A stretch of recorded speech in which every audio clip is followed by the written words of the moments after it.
Hi friends, welcome to Varalakshmi Podarillu. మేము మొన్న తిరుమల బ్రహ్మోత్సవాలకు వెళ్ళాము. అక్కడ ఈ స్వామివారు తల్లి యొక్క గొప్పదనం ఏ విధంగా చెప్తున్నారో వారి మాటల్లో విందామా?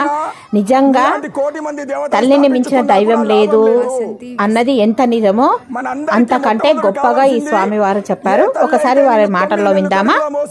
బ్రహ్మోత్సవాలకు వెళ్ళినప్పుడు ఈ వీడియో తీశానండి. వీడియో నచ్చితే తప్పకుండా లైక్ చేయండి, అలాగే సబ్స్క్రైబ్ చేసుకోండి. తండ్రి వీర్యంలో నుంచి నేను లోపలికి తీసుకున్నదో 9 నెలలు కడుపులో మోసిందో 1,00,000 సార్లు ఏ తల్లి అయితే మరణాన్ని మలమూత్రాల నుంచి తీసిందో, ఏ తల్లి అయితే నేను 1,00,000 సార్లు ఎరుగుతే ఉచ్చబోస్తే వామిటింగ్ చేస్తే తీసింది, ఆ 1,00,000 సార్లు ఏ తల్లి అయితే రక్తాన్ని కూడా పాలు చేసి తాపిందో, ఆ తల్లి ఆశీర్వాదం లేకపోతే ఈ ప్రపంచంలో మనము బతికి కూడా జీవించి కూడా లాభం లేదు.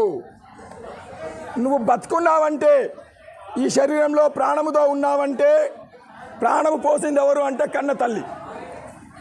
అందుకోసమని తల్లి మాతృదేవో భవ పితృదేవో భవ, తల్లిదండ్రుల ఆశీర్వాదం లేకపోతే గురువులు కానీ దేవుడు కానీ ఏమీ చేయలేడు. కనుక